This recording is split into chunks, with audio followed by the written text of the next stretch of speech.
Good morning student. अभी तक हम पढ़ रहे थे हाइजेनबर्ग अनसर्टेनिटी प्रिंसिपल, जिसको पूरी तरह से कंप्लीट हो चुका है। हमारा अब नेक्स्ट जो टारगेट है सिलेबस के अकॉर्डिंग वो एप्लीकेशन ऑफ श्रोडिंगर इक्वेशन है। ठीक है, श्रोडिंगर इक्वेशन हम डिस्कस हो चुका था पहले ही। हाँ, आज हम application of Schrodinger equation start करेंगे। इसमें सबसे पहला और सबसे ईजीएस्ट जो एप्लीकेशन है श्रोडिंगर इक्वेशन का वो है particle in one dimensional infinite potential well. Means यदि कोई इलेक्ट्रॉन या यदि कोई कण, m द्रव्यमान का कोई कण या m द्रव्यमान का कोई इलेक्ट्रॉन किसी पोटेंशियल वेल में है तो उसमें जो है इस संदर्भ में, इस रेफरेंस में इलेक्ट्रॉन की एनर्जी और वेव फंक्शंस क्या होगा।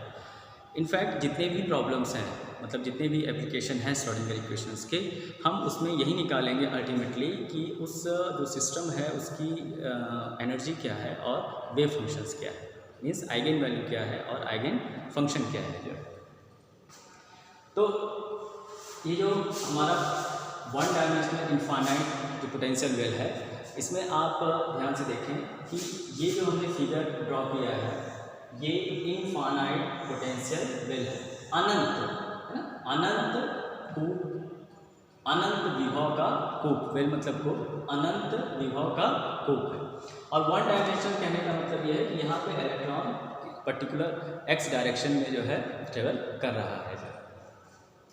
तो इसमें देखिए क्या करते हैं कि ये जो पोटेंशियल वेल है इसकी जो बाउंड्री है वो x बराबर 0 पे और ये x बराबर a है। तो ये निश्चित है कि इसकी जो चौड़ाई है, ये जो पोटेंशियल वेल है इसकी जो वृत्त है वो किसके बराबर, यहाँ पे हमने सपोज किया स्मॉल a के बराबर, जिसकी एक बाउंड्री x बराबर 0 पर फिक्स है और दूसरी बाउंड्री जो है x बराबर a पे है।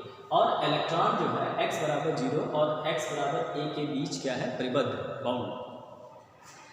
तो इसमें क्या करते हैं, और Vx जो है ये पोटेंशियल एनर्जी है। तो यहाँ पे आप देख रहे हैं कि जो पोटेंशियल एनर्जी है ये इसके दो वैल्यू है। एक तो जो वेल है इसके अंदर आप देख रहे हो, वेल के अंदर लिखा है पोटेंशियल एनर्जी क्या है, 0 है, ठीक है। और वेल के बाहर, मतलब वेल के बाहर इसके पोटेंशियल की कुछ वैल्यू है। तो सबसे पहले जो है ऐसे प्रॉब्लम्स में हम क्या करते हैं कि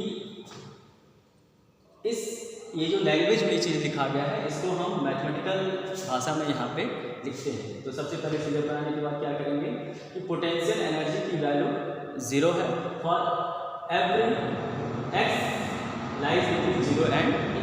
यानी जब x की वैल्यू, जब इस x की वैल्यू 0 से a के बीच में है, जब इस x की वैल्यू 0 से a के बीच में है तब इलेक्ट्रॉन की पोटेंशियल एनर्जी क्या है, 0। वही लिखा गया है कि जब x 0 और a के बीच में है तब उस समय पोटेंशियल एनर्जी की वैल्यू 0।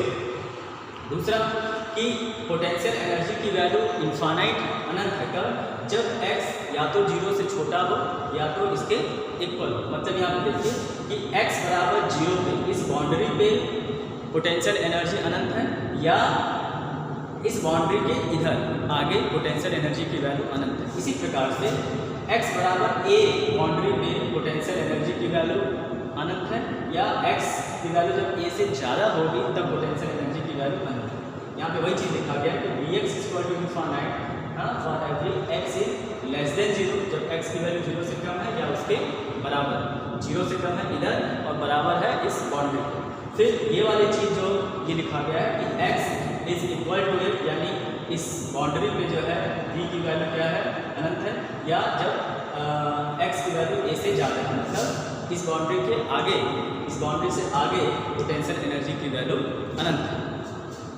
तो हमको बेसिकली क्या करना है, इस बाउंड्री के अंदर जो है हमको इस इलेक्ट्रॉन की, जो इलेक्ट्रॉन है इसका हमको श्रोडिंगर इक्वेशन लिखना है। तो वही लिखा है कि पोटेंशियल, मतलब विभव कूप के अंदर एक पोटेंशियल वेल श्रोडिंगर इक्वेशन, इस विभव कूप के अंदर चूँकि पोटेंशियल एनर्जी 0 है तो श्रोडिंगर इक्वेशन हम जानते हैं वन डायमेंशन कि हमारा होता है d2x upon d2 psi by dx square plus 2me v upon h का स्क्वायर साई इक्वल टू 0। तो सबसे पहले हमने श्रोडिंगर इक्वेशन लिखा d2 psi by dx square plus 2me v upon h का स्क्वायर साई बराबर 0। ये श्रोडिंगर इक्वेशन जनरली था। अब पर्टिकुलर इस प्रॉब्लम के लिए चूंकि v यहाँ पे 0 है, विभव बुक में लिख रहे हैं तो v यहाँ पे 0 है, तो e माइनस v 0 हो गया, तो हमारा श्रोडिंगर इक्वेशन क्या आ गया, इक्वेशन नंबर 1 इस फॉर्म का d2 psi by dx square plus 2me by h cut square psi equal to 0। इसको हम इक्वेशन नंबर जो है 1 सपोज करें। अब हमारा टारगेट ये रहता है कि डिफरेंशियल इक्वेशन कितना छोटा से छोटा हो, उसमें कितने वेरिएबल्स कम हो, जिसको हम आसानी से सॉल्व कर सकें। तो उसके लिए हमने क्या किया है कि 2me upon h cut square को एक कांस्टेंट के बराबर मान लिया है k स्क्वायर के बराबर। तो जब k स्क्वायर के बराबर मान लेंगे 2me by h cut square की जगह हमने क्या रख दिया k स्क्वायर, तो ये इक्वेशन हो गया d2 psi by dx square plus k square psi बराबर 0। इसको इक्वेशन 2 मान लिया, जहाँ पे k स्क्वायर बराबर क्या है 2me by h cut square, इसलिए हमने यहाँ पे लिखा है k बराबर क्या हो जाएगा under root 2me by h cut square, equation number 3।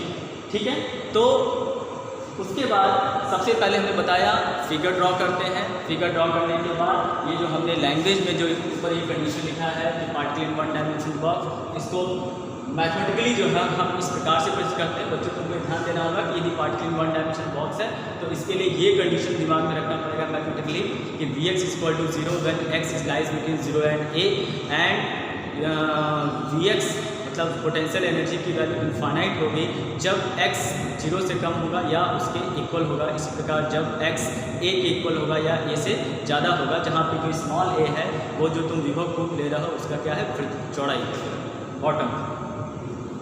अब इसके बाद क्या करते हैं, फिर वही श्रोडिंगर इक्वेशन लिखते हैं इस विभव कूप के अंदर।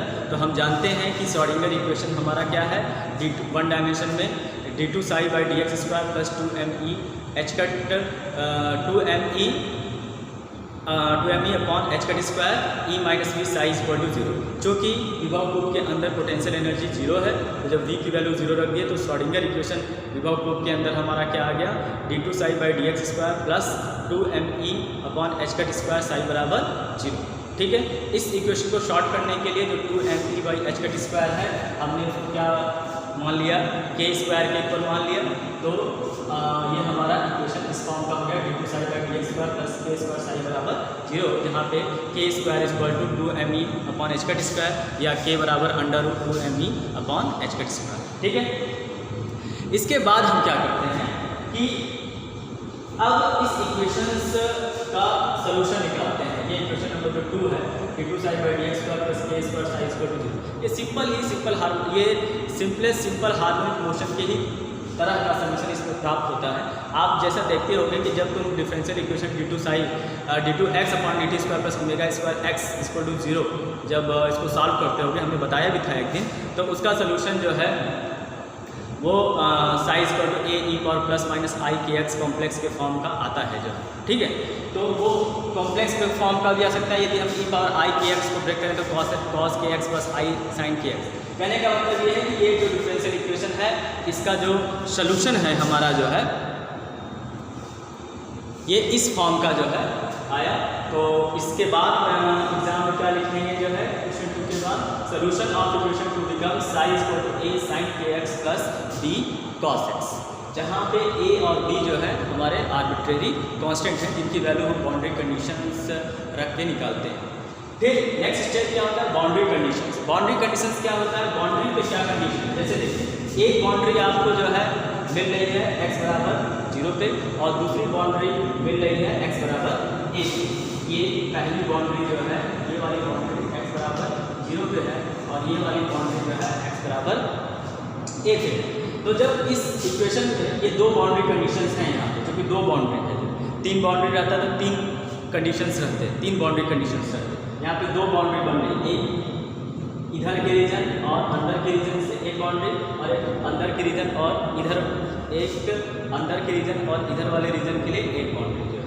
ठीक है, एक बाउंड्री ये और एक बाउंड्री ये, 2 बाउंड्री से 2 बाउंड्री कंडीशन रखें। क्या है, पहले देखिए एट x बराबर 0, एट x बराबर 0 वेव फंक्शन क्या होगा 0, बाउंड्री पे जो है वेव फंक्शन की वैल्यू 0, वही दिखाते हैं एट x बराबर 0, बाउंड्री पे x बराबर 0 पे वेव फंक्शन क्या है 0 है और दूसरी बाउंड्री x बराबर a पे वेव फंक्शन क्या होगा 0 के बराबर। तो ये दो बाउंड्री कंडीशन हमने लिखा कि boundary condition are at x equal to 0 sine equal to 0, जिसको इक्वेशन 5a लिखा, और दूसरा at x equal to a sine equal to a, जिसको बाउंड्री कंडीशन 5 लिखा। स्टेप बाय स्टेप हम बाउंड्री कंडीशन यूज करते हैं। तो जब हमने बाउंड्री कंडीशन 5a यूज किया, अर्थात एट एक्स बराबर 0 साइन बराबर 0, किसमें बाउंड्री कंडीशन यूज करेंगे? इक्वेशन 4 में। तो हमने 5a वाला बाउंड्री कंडीशन इक्वेशन 4 में हमने यूज किया। तो देखिए वही लिखा है applying boundary condition 5a in equation 4। तो साइन की जगह हमने 0 रखा, ये a हो गया, x की जगह क्या रखा? 0 रखा, तो साइन 0 हो गया, प्लस b कॉस, फिर x की जगह 0 रखा, तो साइन 0 0 हो गया, ये टर्मोलॉजी खत्म, b कॉस 0 1 होता है। तो यानी 5a बाउंड्री कंडीशन इक्वेशन 4 में रख के हमने b की वैल्यू प्राप्त कर लिया कि ये कितनी है। तो यहाँ पे आप देख रहे होंगे कि जो b की वैल्यू हम बाउंड्री कंडीशन को जब हम यूज़ करके प्राप्त कर रहे हैं, तो इसकी वैल्यू जो है 0 है, जिसको हमने इक्वेशन 6 मान लिया। अब रहा मुद्दा दूसरे बाउंड्री कंडीशन का कि एट एक्स बराबर a साई बराबर 0। यदि इस कंडीशन को हम इक्वेशन 4 में, हाँ, अब जो ये बाउंड्री जब ये b की वैल्यू हमने 0 प्राप्त कर लिया, ठीक है, b की वैल्यू 0 प्राप्त करने पे इसको इक्वेशन 6 मान लिया। अब इस b की वैल्यू जो 0 मिल रही है उसको हमने दोबारा इक्वेशन 4 में रख दिया। तो जो साई की जो वैल्यू हमको प्राप्त हो रही है यहाँ से, अब हम फिर से देखिए आपको करना है। तो नीचे वाली लाइन को हम दोबारा लिख दे रहे हैं कि जब हम इक्वेशन 5a जो बाउंड्री कंडीशन है उसको 4 में यूज किए, तो देखिए हमारा ये आ रहा है 5a में क्या है? साई 0 होगा कब? तो x 0 है, तो साई के जगह 0 रख दिए 4 में, तो ये हो जाएगा a साइन, जब x के जगह 0 है तो ये साइन 0 हो गया, प्लस b, और फिर x के जगह जो है 0 रख दिए तो b कॉस 0 हो गया, ठीक है। तो 0 इक्वल टू साइन 0 0, ये टर्म खत्म हो गया, कॉस 0 1, यानी b की वैल्यू हमको क्या प्राप्त हो गई? 0 के बराबर। अब इस b की वैल्यू जो 0 प्राप्त हुई है, इसको हम दोबारा इक्वेशन 4 में रख दे रहे हैं। तो जब b की वैल्यू 0 प्राप्त हो गई, इसको जब हम इक्वेशन 4 में रख रहे हैं, तो वेव फंक्शन हमारा क्या मिल रहा है? a sine kx। क्या मिल रहा है? a sine kx। इसको इक्वेशन नंबर हमने 7 से पूछ कर लिया, ठीक है। क्या मिल रहा है? Psi equal to a sine kx, इसको हमने इक्वेशन 7 से पूछ कर लिया। अब फिर हम ये दोबारा वाला बाउंड्री कंडीशन जो 5b है उसको हम इसमें यूज करेंगे। वो क्या है? x बराबर a पर साई क्या है? 0।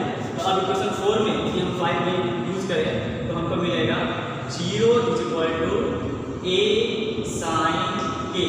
x की वैल्यू कितना रखना है? स्मॉल a, तो small a plus b cos a, और x की वैल्यू कितना है?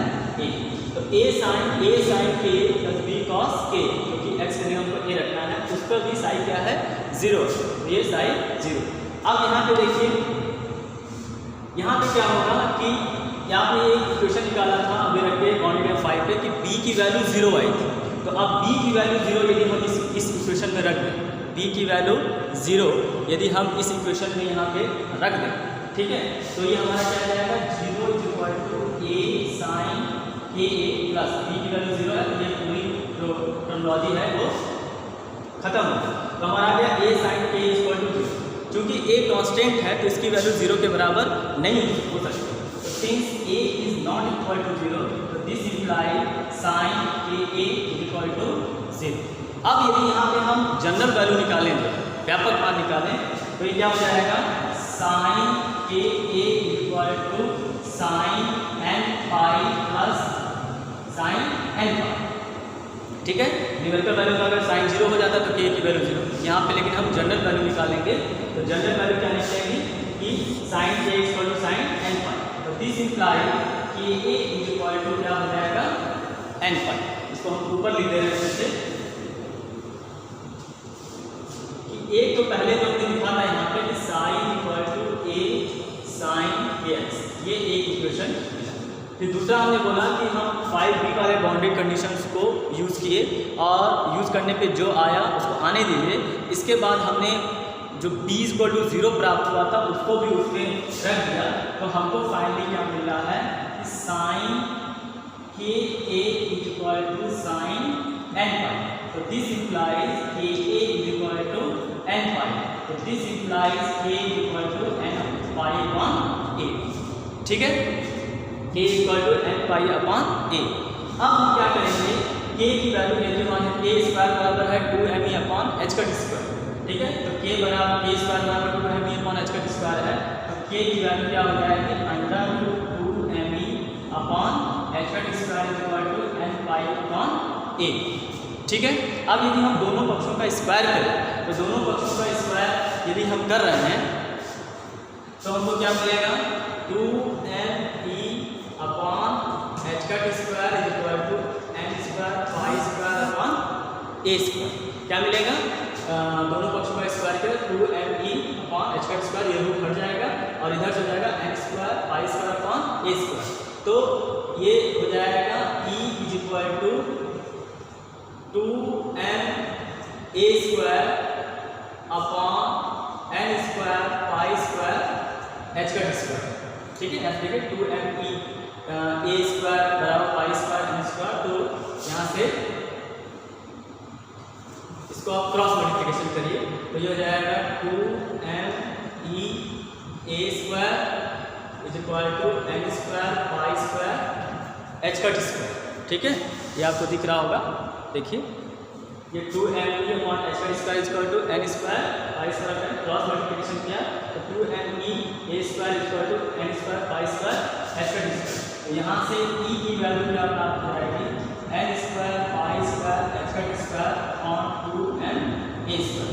मान लिया e बराबर en, क्योंकि देखिए ये एनर्जी जो है वो n पे डिपेंड कर रहा है, तो let e is equal to en, nth state के लिए एनर्जी, तो हम e के स्थान पे क्या लिखें, en लिख लें, तो en इक्वल टू क्या हो जाएगा, n square pi square h का square upon 2m a square, तो यही जो है एनर्जी की वैल्यू होती है। यानी जब कोई इलेक्ट्रॉन ये वन डायमेंशन इनफाइनाइट पोटेंशियल में है, वन डायमेंशन इनफाइनाइट पोटेंशियल में है, तो उसके एनर्जी का एक्सप्रेशन जो है ये आता है। अब रही बात वेव फंक्शन की, तो अब यहाँ पे आप देखिए जो इक्वेशन 7 जो बच गया है आपका, इक्वेशन 7 की जो वैल्यू यहाँ से बच गई है कि sine equal to a sine kx, ठीक है, तो आप क्या काम करिए कि इसमें जो k की जो वैल्यू है, अब यहाँ से हमको इस a की वैल्यू जो है या k की वैल्यू आप इसमें रख भी सकते हैं। मेन अब हमको क्या निकालना है कि a यहाँ पे एक्चुअली इस समय आर्बिट्रेरी कांस्टेंट है, या इसको कह सकते हैं नॉर्मलाइजेशन कांस्टेंट है, तो ये इस समय जो इक्वेशन 7 है, इस समय जो इक्वेशन 7 है ये अननॉर्मलाइज्ड वेव फंक्शन है, हमको नॉर्मलाइज्ड वेव फंक्शन निकालना है, तो उसके लिए हमको नॉर्मलाइजेशन कंडीशन को, सामान्यीकरण कंडीशन को जो है लिखना होगा। तो हम जानते हैं कि रीजन देखिए क्या है, नॉर्मलाइजेशन कंडीशन क्या है कि ये आपका 0 से a के बीच में, 0 से a के बीच में जो है वो इलेक्ट्रॉन क्या है, परिबद्ध है, तो psi star dx from 0 to a, इसकी वैल्यू कितनी होनी चाहिए 1, तो हम नेक्स्ट स्टेप में क्या लिखेंगे, using normalization condition, integral from 0 to a psi star dx, इसकी वैल्यू इसके बराबर होगी 1 के इक्वल, ठीक है। आप जैसे यहाँ पे एनर्जी के लिए आपने जो है एनर्जी स्टेट के लिए E को En से डिनोट किया था, उसी प्रकार आप यहाँ पे लिख सकते हैं कि nth स्टेट के वेव फंक्शन को आप साई n से भी डिनोट कर सकते हैं, तो एक लाइन ऊपर लिख सकते हैं, let psi is equal to psi n, तो therefore psi n is equal to a sine kx, ठीक है, तो उस तौर पे यहाँ से जाएगा साइन x जाएगा और साइन x। अब साइन x की वैल्यू ये भी रखें तो जाएगा 0 टू a साइन n, क्या हो जाएगा a साइन kx, ठीक है, और साइन स्टार मतलब a स्टार और इसका, क्योंकि ये यहाँ पे i नहीं है इसके साथ, इमेजिनरी नंबर नहीं है, इसलिए ये फंक्शन साइन स्टार भी a साइन kx ही होगा, क्योंकि a का स्टार a होता है, ठीक है, तो हो जाएगा ये आपका हो जाएगा एक तरह का mod of sine n square dx equal to 1, sine x की वैल्यू ये रख दीजिए, तो जब साइन x की वैल्यू ये रख दिया आपने तो हो जाएगा ये इंटीग्रल, ये हो जाएगा इंटीग्रल, मतलब इक्वेशन 7 के बाद इक्वेशन 7 नॉर्मलाइज्ड वेव फंक्शन नहीं है, तो नॉर्मलाइज बनाने के लिए हम नॉर्मलाइजेशन कंडीशन को यूज करते हैं। इंटीग्रेशन कहाँ से करेंगे, minus infinite two plus infinite करते हैं, लेकिन यहाँ पे जो क्षेत्र है वो विभव कूट की जो चौड़ाई है वो 0 से a है, इसलिए हम जो इंटीग्रेशन करेंगे वो 0 to a करेंगे। तो हम ये पढ़े हैं कि 0 to a sin sin star dx बराबर 1 या 0 to a sin star dx equal to 1। तो लेट अब साई एन को क्या लिख सकते हैं, मॉड ऑफ साई एन का स्क्वायर। अब इस साई एन की वैल्यू यहाँ पे आप रख दीजिए, तो ये हो जाएगा 0 to a square sine square kx dx is equal to 1। अब a स्क्वायर कांस्टेंट है, इसको बाहर ले लीजिए और इस साइन स्क्वायर kx का इंटीग्रेशन कीजिए। आप जब साइन स्क्वायर kx का इंटीग्रेशन का करेंगे इंटीग्रेशन जो है, तो उसकी जो वैल्यू आएगी वो 1/2 के आसपास है। कितना आएगी, 1/2 के आसपास आएगी। तो ये हो जाएगा आपका a स्क्वायर बाहर ले लिया, integration from 0 to a sin square kx dx, इसकी वैल्यू जो है आपका आएगा 1/2 और a जब ये वैल्यू रखेंगे a के साथ तो आपका फाइनली आ जाएगा a/2। यानी फाइनली जो है इस कंडीशन को यूज करके आप इस नॉर्मल कांस्टेंट की जो वैल्यू आप निकालेंगे ये आ जाएगा आपका जो है, इसकी जब इसको सॉल्व करके जब इसकी वैल्यू आप ये निकालेंगे तो ये आ जाएगा √2/a। कितना आ जाएगा, √2/a। स्टेप देखिए, ये वेव फंक्शन था इक्वेशन 7, ये नॉर्मलाइज नहीं है।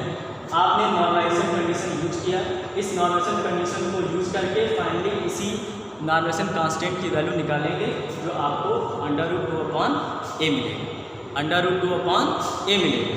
ठीक है, अब इस a की वैल्यू जो है दोबारा इस इक्वेशन 7 में रखिए, तो साइन n की वैल्यू क्या निकलेगी, √2/a sin kx, √2/a sin kx।